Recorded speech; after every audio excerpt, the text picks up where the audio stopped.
You're listening to the N2K Space Network.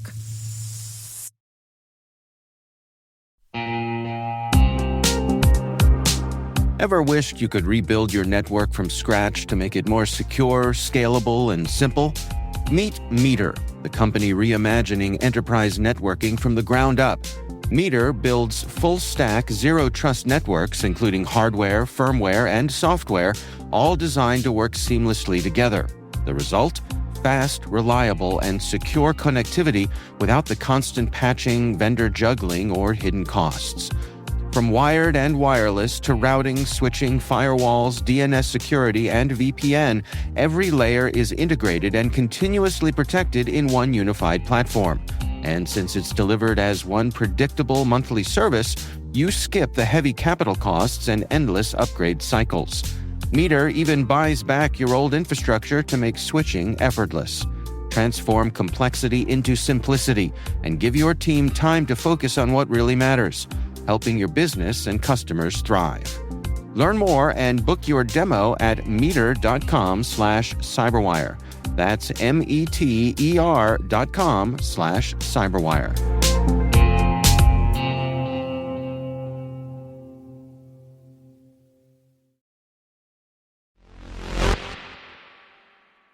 Today is January 9th, 2026. I'm Maria Varmazis, and this is T-Minus. T-minus 20 seconds to LOS T-drift. Go for deploy. Roger, roll. 5. GomSpace Luxembourg says it has been selected by an unnamed North American space company for a mission focused on lunar exploration. 4. InnoSpace has selected the Atlantic Spaceport Consortium's spaceport on the island of Santa Maria Azores as its European launch partner. 3. Ursa Major has been selected as a partner for Teledyne Brown Engineering's prime contract under the U.S. Army Space and Missile Defense Command's Design, Development, Demonstration, and Integration Domain 1 contract. 2. Satellogic has designed a 7-figure contract with an unnamed customer for satellite imagery. 1. NASA has made the decision to bring Crew-11 home early from the International Space Station due to a medical concern. 0.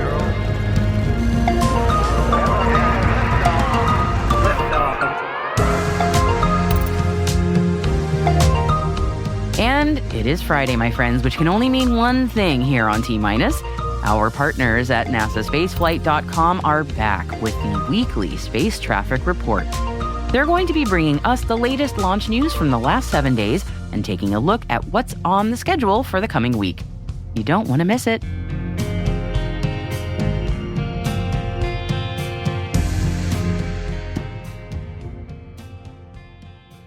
Happy Friday, everybody. Let's get into it.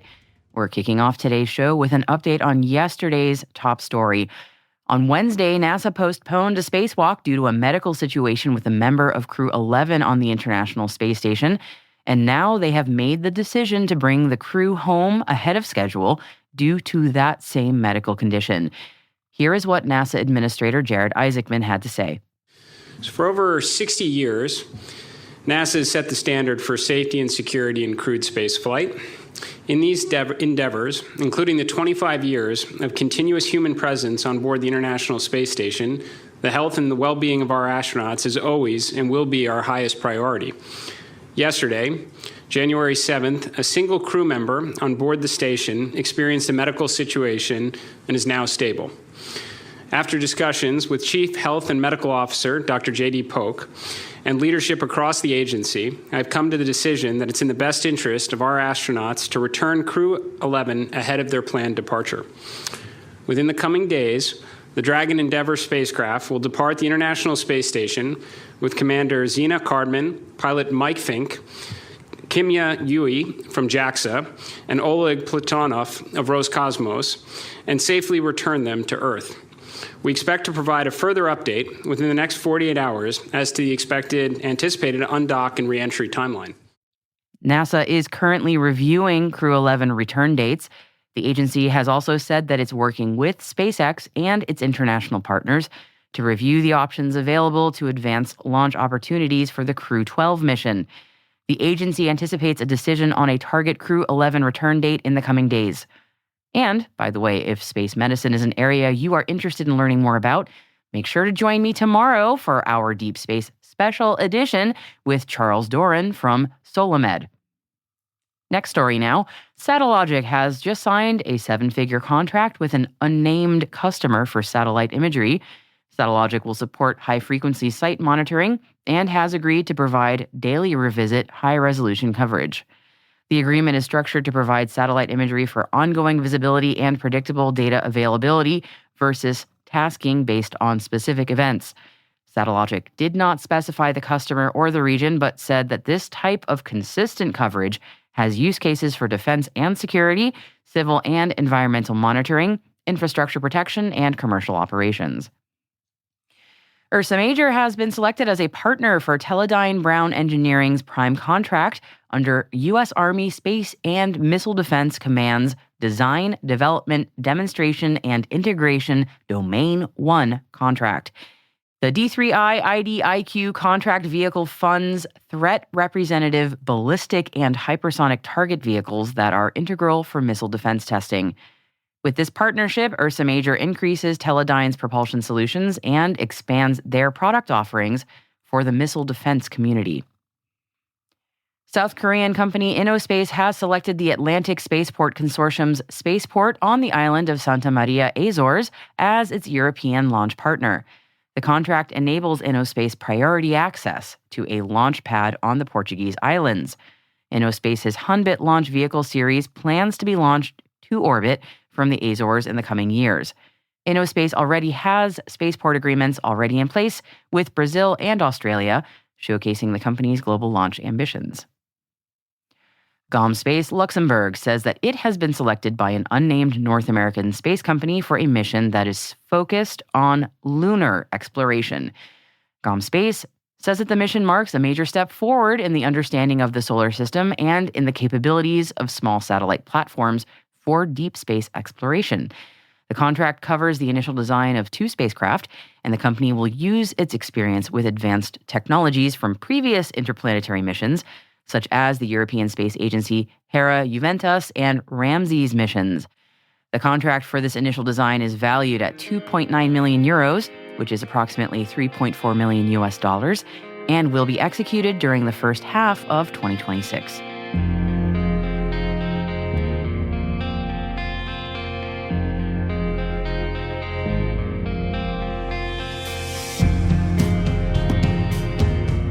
And that wraps up today's Friday Intelligence Briefing. You made it to the weekend, my friends. Congratulations. And as always, you will find links to further reading on all of the stories that I've mentioned in today's show in the selected reading section of our show notes. And tomorrow, be sure to check your podcast feed for T-Minus Deep Space. It's our special edition Saturday show where we share an in-depth interview and dive a bit deeper into fascinating topics with brilliant guests. You know, recently we have held a series of chats on this show with Solomed Solutions about their organization and what they hope to bring to commercial companies who are exploring the future of human space travel. And tomorrow's Deep Space Chat is with Charles Doran, Solomed's Chief Operating Officer, who shares his insights from his experience with NASA to how he's approaching the problems that need to be solved with ethics for the future of space travel. That's on T-Minus Deep Space tomorrow. Don't miss it.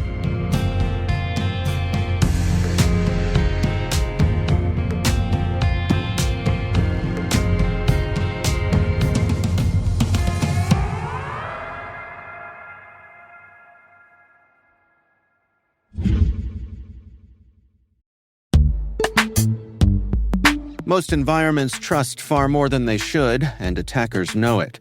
ThreatLocker solves that by enforcing default deny at the point of execution. With ThreatLocker Allow listing, you stop unknown executables cold. With ring fencing, you control how trusted applications behave. And with ThreatLocker DAC, Defense Against Configurations, you get real assurance that your environment is free of misconfigurations and clear visibility into whether you meet compliance standards. ThreatLocker is the simplest way to enforce zero-trust principles without the operational pain. It's powerful protection that gives CISOs real visibility, real control, and real peace of mind. ThreatLocker makes zero trust attainable, even for small security teams. See why thousands of organizations choose ThreatLocker to minimize alert fatigue, stop ransomware at the source, and regain control over their environments. Schedule your demo at threatlocker.com/N2K today.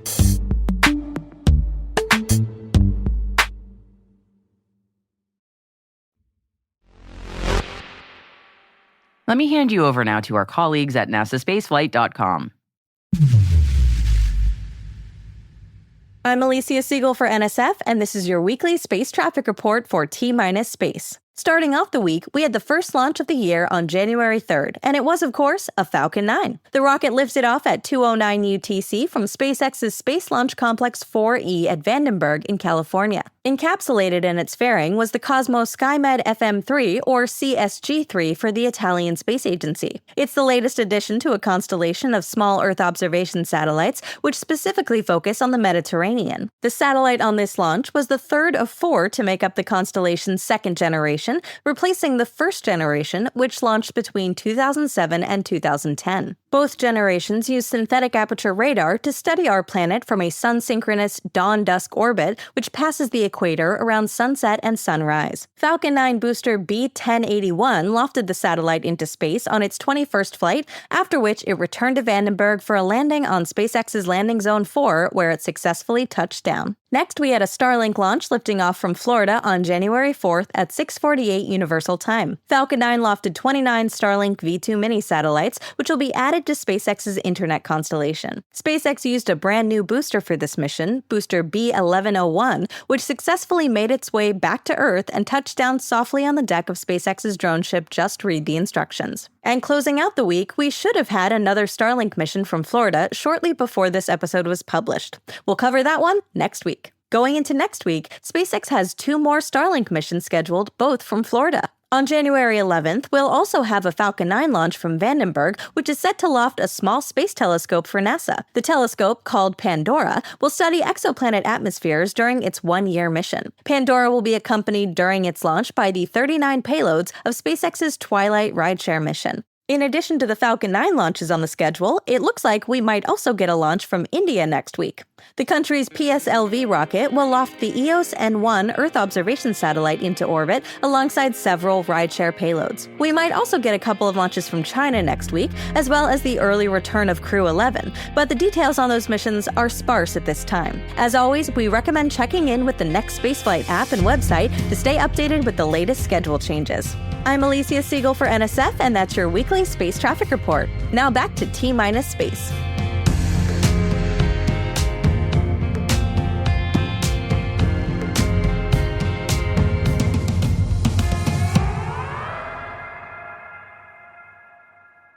We'll be right back. I had that dream again. My small business needs to hire, but I don't use LinkedIn, and I hire an energy vampire. But also, they're a literal vampire. And suddenly my team is spending all their time sharpening wooden stakes and buying bulk silver and rehearsing ancient chants, and then I wake up. Don't let hiring nightmares ruin your dreams. LinkedIn Jobs' new AI assistant takes insights from over 1 billion professionals to create a short list of the best fits for you. Post your job for free at linkedin.com/quality. Start hiring today with LinkedIn. Welcome back. How many lithium-ion batteries do you have in your life? When you sit and really think about it, they really are everywhere. Our smartphones, tablets, laptops, and power banks to start, and electric vehicles, earbuds, vape pens, toothbrushes, robot vacuums, power tools, heated vests, jackets, and pet GPS collars. I mean, the list goes on, and I won't bore you, but point made, right? Lithium-ion batteries, very important to modern life. They are everywhere. Okay. But class, what's the major dangerous downside of lithium-ion batteries? I'm sure some of you got it, and I'm sure some of you have experienced it. It's the dreaded swollen battery, which is a major, major safety hazard. It can cause an extremely hot fire or an explosion, and the potential for a swollen battery is the reason you absolutely cannot put any kind of lithium-ion battery in a plane's cargo hold, for example. So this is the place where I need to mention we have been using lithium-ion batteries in space missions for quite a while now. but especially in human-inhabited floating labs like the ISS and Tiangong, those are certainly places where we do not want anything exploding accidentally. So it's not a surprise to anyone that China has launched a new series of battery experiments aboard Tiangong space station with the aim to make space power systems safer, more efficient, and longer lasting. And this work is being led by Zhang Hongjiang, and he is a battery scientist from the Dalian Institute of Chemical Physics and is China's second civilian astronaut, by the way. Zhang is the perfect person to be studying how lithium-ion batteries behave in microgravity, with a focus on how dangerous lithium-ion dendrites form and grow. And those dendrites, don't worry if you've never heard of this, I'll explain. They're basically tiny needles that can pierce a key part of the battery called a separator. And when that happens, the battery's lifespan is significantly shortened, and you can end up with a swollen battery and, that serious fire hazard again. On Earth, gravity does interfere with the battery's internal processes, so that makes it difficult to isolate dendrites' true behavior. But microgravity removes gravity as a variable, kind of makes sense. So researchers can then get a rare, clean look at what is really happening inside the battery. So by directly observing how dendrites grow in space on purpose, in a controlled environment, of course, scientists hope to identify ways to suppress those dendrites, improving both lithium-ion battery safety and durability. And this is good for space missions, of course, but selfishly for us. A better understanding of battery physics in microgravity could lead to more reliable energy systems, reduced fire risk, and longer operational lifetimes for our much more mundane battery needs.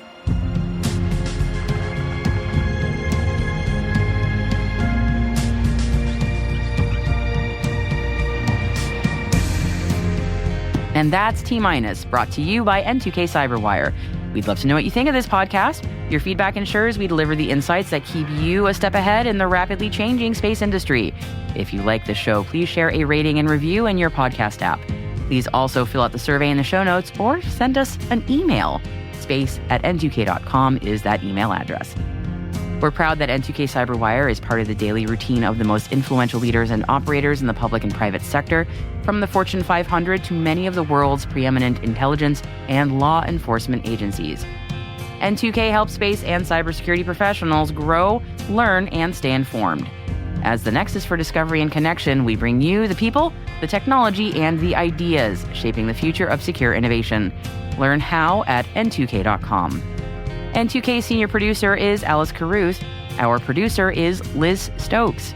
We are mixed by Elliot Peltzman and Trey Hester, with original music by Elliot Peltzman. Our executive producer is Jennifer Iben.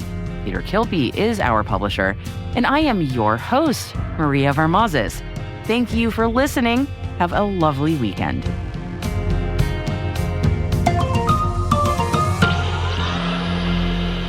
T-Minus.